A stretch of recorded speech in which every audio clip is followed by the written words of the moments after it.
Hello friends, good day. My name is Himanshu Chauhan. I have 24 years experience in operation, finance, costing, investing, trading, insurance and many more. Today I would like to share my experiences with all of you. So friends, please subscribe my channel, watch and like this video. Also share this video with your friends so that they also can get this.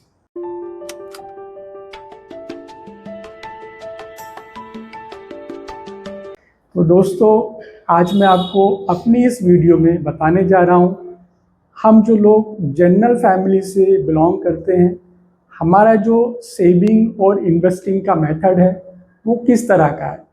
तो उस subject पर मैं आपको अपने experiences share करने जा रहा हूँ। तो दोस्तों, हम लोग जो भी अर्निंग करते हैं या जो भी हम लोग कमाते हैं, उसमें हम जहाँ पर भी सेविंग या इन्वेस्टिंग करते हैं, तो हमारे जो इन्वेस्टिंग के मेथड है उस पे हम इस वीडियो में डिस्कशन करेंगे। तो हम लोग अपने पैसे को जनरली एक सेविंग अकाउंट में रखते हैं जिसमें हमें 2.5 से 3% का रेट ऑफ इंटरेस्ट मिलता है, या फिर हम लोग एफडी करा देते हैं, फिक्स्ड डिपॉजिट, जिसमें हमें 6.5 से 7% का सालाना रेट ऑफ इंटरेस्ट मिलता है। कई बार हम लोग आरडी करा देते हैं, रिकरिंग डिपॉजिट, जिसमें हमें 5.5 से 6% का रेट ऑफ इंटरेस्ट मिलता है, जो कि मैंने खुद भी कराई थी। दोस्तों, जब मैंने अर्निंग स्टार्ट किया था तो मैंने भी आरडी कराई थी, मुझे सजेस्ट किया था, तो मैंने भी अपनी पहले कैरियर में अपनी आरडी कराई, जिसमें मुझे 5.5 से 6% का रेट ऑफ इंटरेस्ट मिलता था। उसके बाद हम लोग इंश्योरेंस करा लेते हैं, जैसे कि LIC हो गया, SBI लाइफ हो गया, HDFC लाइफ हो गया, कोटक लाइफ हो गया और अदर स्कीम्स हो गई। तो इसमें हमें जो रेट ऑफ इंटरेस्ट मिलता है वो लगभग 4 से 6% का मिलता है। और जब हमारा फाइनेंशियल ईयर एंड होता है तो हम लोग अपने टैक्स को बचाने के लिए कुछ पॉलिसीज़ लेते हैं या कुछ और अदर स्कीम में इन्वेस्ट कर देते हैं, जैसे कि NSC ले लिया, नेशनल सेविंग सर्टिफिकेट, जिसमें हमें लगभग 7-2% का रेट ऑफ इंटरेस्ट मिलता है। किसान विकास पत्र ले लिए, जिसमें हमें लगभग 7% का रेट ऑफ इंटरेस्ट मिलता है। इसी तरह से हम अपने पैसे को ऐसी जगह इन्वेस्ट करते हैं जहाँ पे हमें रेट ऑफ इंटरेस्ट बहुत कम मिलता है।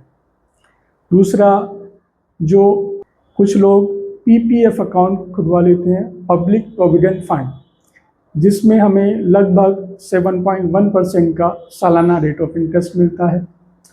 एक EPF अकाउंट होता है, एम्प्लॉय प्रोविडेंट फंड, जो लोग सर्विस सेक्टर में जॉब करते हैं, इंडस्ट्रीज़ में जॉब करते हैं, तो उनका EPF अकाउंट होता है, जिसमें लगभग 12% आपके अकाउंट से डिपॉजिट होता है और 12% एम्प्लॉयर के अकाउंट से डिपॉजिट होता है।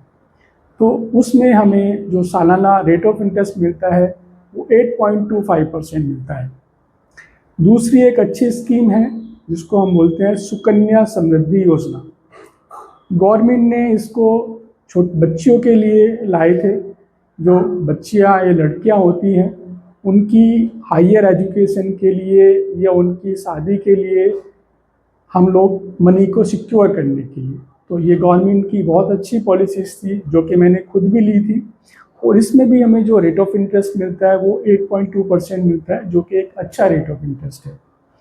तो दोस्तों, हमारी जो हम लोग जनरल फैमिली से बिलोंग करते हैं, हमारे जो सेविंग या इन्वेस्टिंग का मेथड होता है जनरली इन सभी में होता है, जो मैंने आपके साथ में शेयर की। अब फ्रेंड्स, इसमें क्या दिक्कत है, यदि मान लीजिए इसमें मुझे कोई फ़ंड की ज़रूरत हुई, मेरे को कोई इमरजेंसी आ जाती है, तो उस कंडीशन में मुझे कुछ फ़ंड चाहिए होगा। यदि मैं इन पॉलिसीज़ को विड्रॉल कराने जाऊंगा तो मुझे इनका एक लॉक इन पीरियड होता है।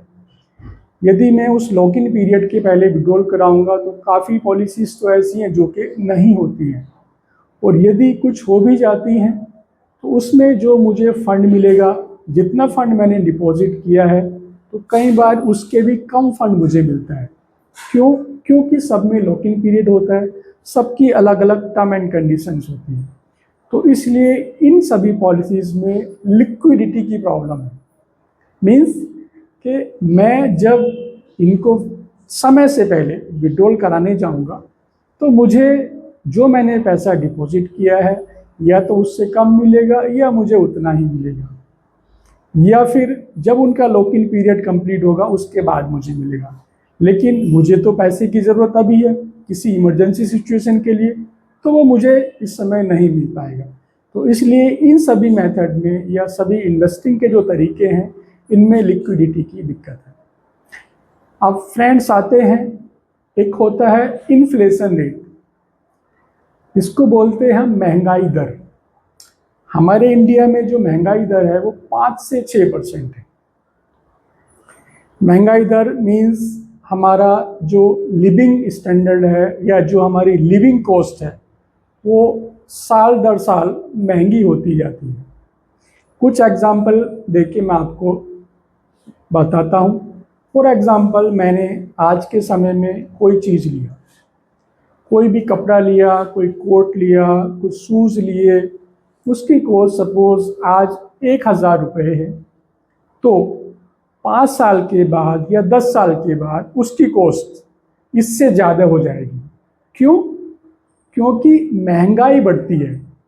तो इसको हम इन्फ्लेशन रेट या महंगाई दर बोलते हैं।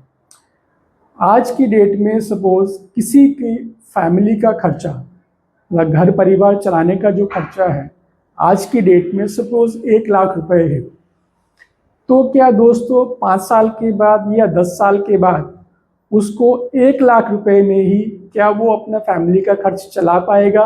नहीं, क्योंकि 5 साल के बाद या 10 साल के बाद महंगाई बढ़ जाती है। तो इसलिए आज की डेट में हम जितने पैसों में गुजारा कर रहे हैं, आने वाले समय में हमें गुजारा करने के लिए या अपनी फैमिली का खर्च चलाने के लिए उससे ज़्यादा पैसों की ज़रूरत होगी। तो जब ज़्यादा पैसों की ज़रूरत होगी तो हमें हमारी अर्निंग भी बढ़ानी पड़ेगी, हमें अपने जो इन्वेस्टिंग के तौर तरीके हैं उनको भी बदलना पड़ेगा। अब बात आती है, जो भी हमने अपने इन्वेस्टिंग के तरीके डिस्कस किए हैं उसमें हमें जो रेट ऑफ इंटरेस्ट सालाना मिलता है वो लगभग सभी में 4 से 7% या 8% तक का मिलता है।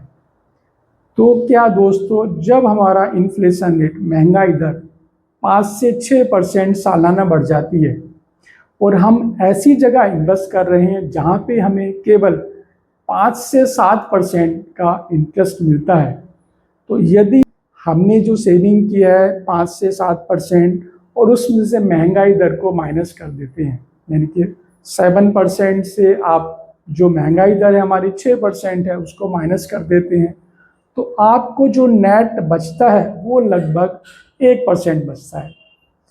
तो दोस्तों, क्या हम 1% में अपनी फैमिली का अच्छे से स्टैंडर्ड कर पाएंगे, अच्छे से फैमिली का खर्च चला पाएंगे? नहीं। उसके लिए हमें अपने इन्वेस्टिंग के तौर तरीके बदलने पड़ेंगे। हमें ऐसी जगह इन्वेस्ट करना पड़ेगा जहां पर हमें इन्फ्लेशन रेट से बहुत ज़्यादा इंटरेस्ट मिलता हो या उससे बहुत ज़्यादा हमें सेविंग मिलती हो। तो इस तरह के तौर तरीके या इस तरह के इन्वेस्टिंग मेथड हमें देखने पड़ेंगे। जैसे कि बात करता हूँ, हमें ऐसी जगह इन्वेस्ट करना चाहिए जहाँ पे हमें मिनिमम 10% का रेट ऑफ इंटरेस्ट मिले, मतलब मोर देन 10% मिले, चाहे वो 10 हो, 12 हो, 15 हो। तो इस तरह से हमें अपने इन्वेस्टिंग मेथड को स्विच करना पड़ेगा जो अभी हम ट्रेडिशनल मेथड को अपना रहे हैं, जिससे हमारा लिविंग स्टैंडर्ड है वो इम्प्रूव हो सके, हम अपनी फैमिली को अच्छे से पाल सके, अच्छे से उसका खर्चा चला पाएँ, अच्छे से बच्चों को एजुकेशन दे पाएँ, अच्छे से उनको मैरिज कर पाएँ। तो इसलिए हमें अपने इन्वेस्टिंग मेथड को स्विच करना होगा ऐसी जगह जहाँ पर हमें rate of interest more than 10 to 12% मिलता हो। तो फ्रेंड्स, अपने अगले आने वाली वीडियो में मैं आपको इस तरह के इन्वेस्टिंग मेथड सजेस्ट करूंगा जो मैंने खुद भी फॉलो किए हैं, ताकि आप भी अपनी मनी को ऐसी जगह लगा पाएँ और अपनी मनी को ग्रो कर पाएँ जहां पर आप इन्फ्लेशन रेट को अच्छे से बीट कर पाएँ। तो दोस्तों, thank you so much for watching this video.